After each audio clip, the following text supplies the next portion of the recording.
बात कर रहे थे सूफी संतों की। आगे बढ़ते हैं, सूफी संतों के और क्या क्या विचार व्यवहार थे। तो सूफी संतों ने एक तो मुस्लिम कर्म कांडों और आचार संहिताओं को मानने से मना कर दिया। मुस्लिम कर्म कांडों अर्थात इस्लाम यदि किसी कर्म कांड का समर्थन करता है, मुस्लिम कर्म कांडों व आचार संहिता को मानने से इनकार किया। किसी प्रकार का प्रतिबंध नहीं चलेगा। आचार संहिता को मानने से इनकार किया। किसने? सूफी संतों ने। हम पढ़ रहे सूफी संतों के आचार व्यवहार, कुछ 3 बिंदु हमने 3-4 बिंदु पहले इसके पिछले वीडियो में देखे थे, अब इसको कंटिन्यू कर रहे हैं। सूफी संत ईश्वर के साथ उसी तरह जुड़ा रहना चाहते थे, ईश्वर के साथ अर्थात परमपिता के साथ, ईश्वर के साथ उसी प्रकार जुड़े रहना चाहते थे, जुड़े रहना चाहते थे जिस प्रकार एक प्रेमी का प्रेमी से, देखो जिस प्रकार से एक प्रेमिका होती वो प्रेमी के बिना नहीं रह सकती, उसी तरह से सूफी संतों ने परम पिता को अपना प्रेमी माना। सूफी गाने देखिए आप, उसी को टारगेट करके, परम पिता को टारगेट करके गाए जाते हैं। सूफी गाने बहुत अच्छे होते हैं, उनके बोल भी बहुत अच्छे होते हैं। तो कर्म कांडों को नहीं माना, खुद को प्रेमिका और ईश्वर को अपना प्रेमी बताया, काव्य रचना द्वारा भक्ति भाव का प्रदर्शन किया, कविताओं के द्वारा। तो काव्य रचनाओं द्वारा, काव्य रचनाओं द्वारा क्या किया? भक्ति भाव का प्रदर्शन किया। इसका मतलब काव्य भी था और क्या किया था? देखिए आप आगे चलते बहुत अच्छा लगेगा आपको। इन्होंने कहा कि किसी ओलिया या पीर, ओलिया या पीर मुस्लिम धर्मगुरु कह सकते हैं आप, किसी ओलिया या पीर की देख रेख में, ओलिया या पीर की देख रेख में, देखो ओलिया है, पीर है, फकीर है, ये सारे आध्यात्मिक पुरुष होते हैं, आध्यात्मिकता से जुड़े हुए होते हैं। हद लिखे सो ओलिया, बेहद लिखे सो पीर, हद बेहद दोनों लिखे उसका नाम फकीर। तो आध्यात्म की बातें हैं ये।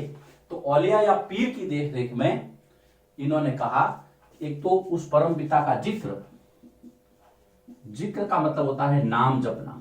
हम कहते हैं ना इसका जिक्र चला, किसी की बात चली, उसका नाम जपो, किसका? परम पिता का जिक्र। उसके बाद में चिंतन, उसका चिंतन करो, उसके बारे में सोचो। फिर समा, याद रखना, समा का मतलब होता है गाना, उसके लिए गाना गाओ। उसके बाद में रक्स, नृत्य, कई बार आता है। रक्स क्या है, समा क्या है, तो ये आपको इसकी शब्दावली ध्यान रखनी है। नीति चर्चा, सांस पर नियंत्रण, नीति चर्चा, सांस पर नियंत्रण, योगाभ्यास वगैरह है ना। सांस पर नियंत्रण आदि की ट्रेनिंग, आदि के प्रशिक्षण पर बल दिया। किन्होंने? सूफी संतों ने आदि के प्रशिक्षण पर बल दिया। आगे क्या है, ये पैरा बहुत इंपॉर्टेंट है, याद रखना। उसके बाद में हम आगे चलते हैं। बहुत सारे सूफी संत हुए हैं और इनके जो संप्रदाय है वो सिलसिलों के रूप में आगे बढ़े हैं। सूफी संप्रदाय किसके रूप में?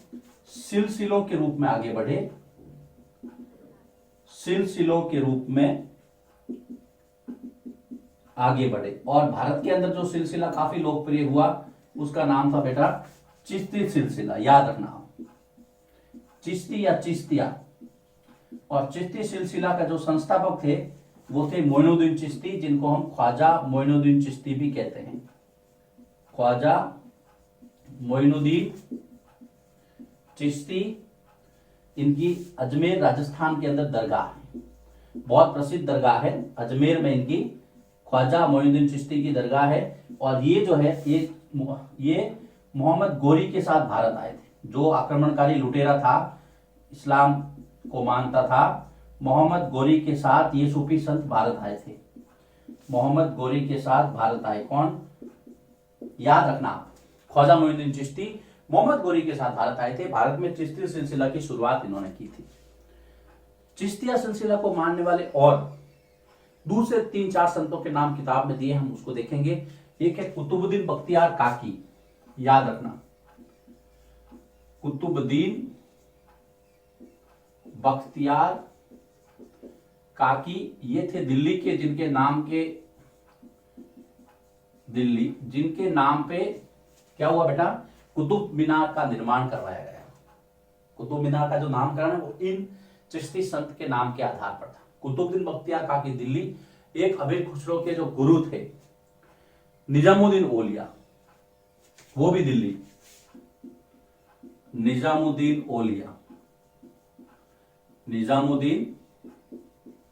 औलिया, ये भी दिल्ली। उसके बाद में बाबा फरीद, याद रखना, बाबा फरीद ये पंजाब। बाबा फरीद पंजाब के रहने वाले थे, पंजाब से संबंधित थे। फिर बंदा नवाज गेसू दराज, बंदा नवाज गेसू दराज, ये बंदा नवाज गेसू दराज आपके गुलबर्ग कर्नाटक, दक्षिण भारत, याद रखना, दक्षिण भारत में चिश्ती सिलसिला को ले जाने वाला बंदा नवाज गेसू दराज। तो ये 4-5 नाम जो है वो आपको ध्यान में रखना है। चिश्ती सिलसिले में और भी 2-3 बातें हैं, लेकिन पहले हम क्या करते हैं, वापस इसको रिवीजन के तौर पे ले लेते हैं। मुस्लिम कर्मकांड और आचार संहिता को नहीं माना सूफी संतों ने। यहां से हम इसका पहला उत्तर, आप नंबरिंग चेंज कर देना, मान लीजिए 3 तो ये चौथा कर दूंगा मैं। फिर ईश्वर के साथ में उसी तरह जुड़ना है जिस तरह से एक प्रेमिका प्रेमी से जुड़ता है, प्रेमी प्रेमिका से जुड़ता है। उसके बाद में काव्य रचनाओं द्वारा भी भक्ति भाव का प्रदर्शन किया इन्होंने। फिर किसी औलिया या पीर की देखरेख में इन्होंने क्या किया? जिक्र, याद रखना, नाम जपना, चिंतन, समा, गाना, रक्स, नृत्य, नीति चर्चा, सांस पर नियंत्रण आदि की ट्रेनिंग के लिए कहा इन्होंने, किसी भी औलिया या पीर अर्थात धर्मगुरु की देखरेख में। उसके बाद में नेक्स्ट पॉइंट था सूफी सिलसिले, और जिस सिलसिले का नाम है वो चिश्ती सिलसिला। भारत के अंदर ख्वाजा मोइनुद्दीन चिश्ती ने सिलसिले की स्थापना की थी। अगर दिल्ली के अंदर देखें तो ख्वाजा कुतुबुद्दीन बख्तियार काकी, निजामुद्दीन औलिया दोनों दिल्ली के, बाबा फरीद पंजाब और बंदा नवाज गेसू दराज कर्नाटक में। लिखिए इसको, बहुत अच्छा टॉपिक है और जानकारी देखिए ठूस ठूस के भरी हुई है। बहुत सारे प्रश्न आते हैं आगे, जब आप एग्जाम की तैयारी करेंगे तो आपको बहुत सारे ऐसे प्रश्न होंगे जो सूफी संतों से अगर मान लो पूछेंगे तो ये सिलेबस आपकी काफी हेल्प करेगा। लिखिए इसको, इसके बाद में हम सूफी पंथ को आगे बढ़ाते हैं। सूफी पंथ को आगे बढ़ाते हैं और बात करते हैं एक छोटी सी टर्म है खानका। देखो बेटा, खानका वह जगह होती थी, वह स्थान या वह जगह, वह स्थान जहां सूफी संत क्या करते थे, वह स्थान जहां सूफी संत आध्यात्मिक चर्चा करते थे सभी लोगों के साथ मिलकर के, याद रखना, आध्यात्मिक चर्चाएं करते थे, वो स्थान खानका कहलाता था, ईश्वर के बारे में, परमात्मा के बारे में। अब उसके बाद का जो एक छोटा सा यहां पे फैक्ट्स दिए हैं, कश्मीर का सूफी पंथ, कश्मीर का सूफी पंथ जिसकी अपनी अलग विशेषता है, उसके बारे में थोड़ी सी चर्चा कर लेते हैं। भारत के उत्तर में स्थित कश्मीर और वहां पे सूफी पंथ किस तरह से फैला। तो 15वीं और 16वीं सदी की बात है, कश्मीर में सूफियों का एक ऋषि पंथ हुआ करता था। 15वीं तथा 16वीं सदी में, याद रखना, 15वीं तथा 16वीं सदी में कश्मीर में सूफियों का ऋषि पंथ, याद रखना, सूफियों का ऋषि पंथ अस्तित्व में था। ऋषि पंथ कहते हैं, इसकी जो स्थापना है शेख नूरुद्दीन वली या नंद ऋषि के द्वारा की गई थी। शेख नूरुद्दीन वली, याद रखना, नूरुद्दीन वली या नंद ऋषि, देखिए वो ऋषि भी थे, इसलिए कहते हैं कि संतों की कोई जात पात नहीं होती थी। ये स्थापना इसकी नूरुद्दीन वली या ऋषि, ये ऋषि भी थे, संत भी थे, सूफी संत भी थे, है ना। शेख नूरुद्दीन वली या ऋषि पंत ने, ऋषि नंद ऋषि ने की थी। और यहां पर कश्मीर के अंदर ऋषि संतों के स्मारक बने हुए हैं। कश्मीर में ऋषि संतों के स्मारक बने हुए हैं। तो ये जो है आपको सूफी पंथ याद रखने हैं, सूफियों के बारे में। फिर मध्य एशिया के कुछ सूफी संतों के नाम दिए हैं। मध्य एशिया के सूफी संत गज्जाली, रूमी और सादी, ये 3 नाम याद रखना। गज्जाली, रूमी तथा सादी।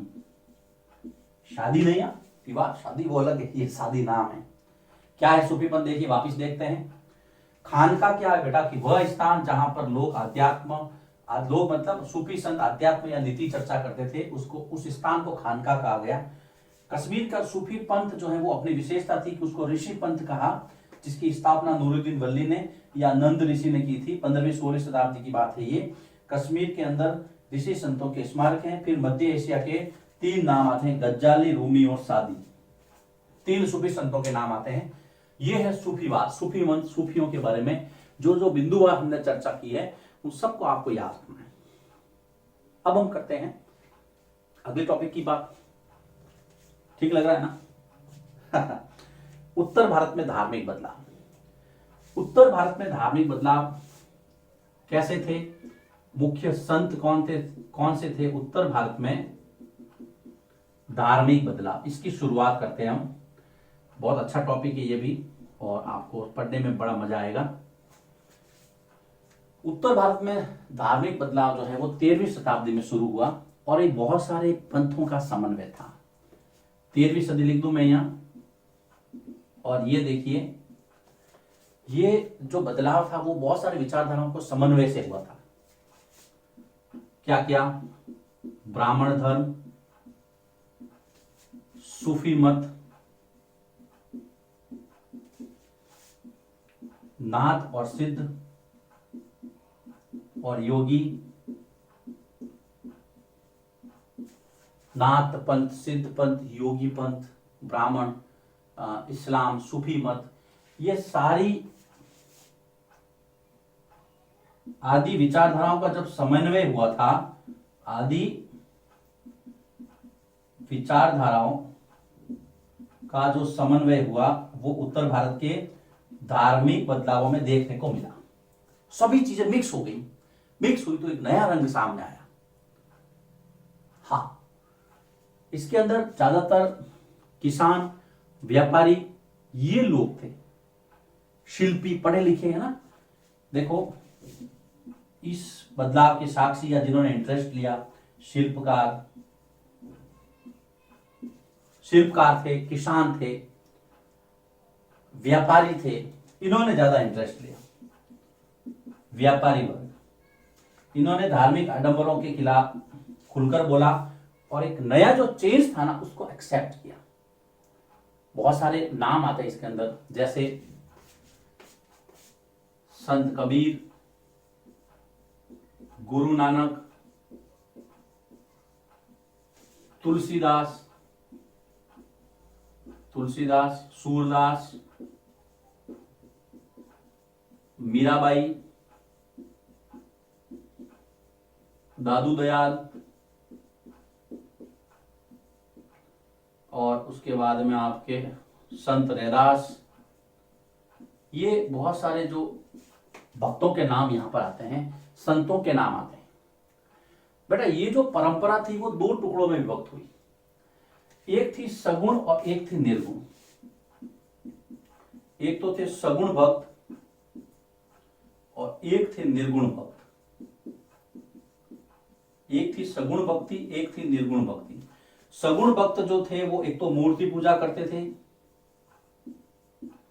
ईश्वर का साकार रूप मानते थे कि ईश्वर का कोई न कोई रूप होगा, जैसे कृष्ण, राम, दुर्गा आदि, ये सगुण भक्ति थी, ईश्वर का साकार रूप मानते थे। जबकि यहां पर निर्गुण भक्ति जो है वो थी निराकार ईश्वर है। इन्होंने कहा कि ईश्वर निराकार है, ये लोग मूर्ति पूजा नहीं करते थे। तो हम बारी बारी से इन दोनों के संतों को पढ़ेंगे। देखिए दोनों ने भगवान की भक्ति की, कभी कहीं नहीं थी, लेकिन रास्ते अलग अलग थे, पहुंचना तो वही था। तो ये है बेटा, अब ये जो संतों के नाम बताए ना, इसमें से आधे सगुण है, आधे निर्गुण है। एक एक करके हम इनको अगले वीडियो से स्टार्ट करेंगे। फिलहाल देखिए, उत्तर भारत में जो धार्मिक बदलाव हुआ था वो बहुत सारी विचारधाराओं का समन्वय था। ब्राह्मण धर्म, सूफी मत, इस्लाम, नाथ, सिद्ध योगियों, ये सब विचार मिलकर के यहां इकट्ठे हो गए थे। सामान्य वर्ग जो था अब इंटरेस्ट करने लगा था। कुछ संत हैं, उनके नाम आपको याद रखने हैं। दो धाराएं थी, सगुण और निर्गुण। सगुण मूर्ति पूजा, साकार रूप को मानते थे, जैसे कृष्ण, राम, दुर्गा। ये निराकार ईश्वर को मानते थे, मूर्ति पूजा नहीं करते थे। चलिए लिखिए इसको। इसके बाद में ईश्वर से अनुराग का अगला जो 5वां वीडियो आएगा उसके अंदर हम इसको आगे बढ़ाएंगे।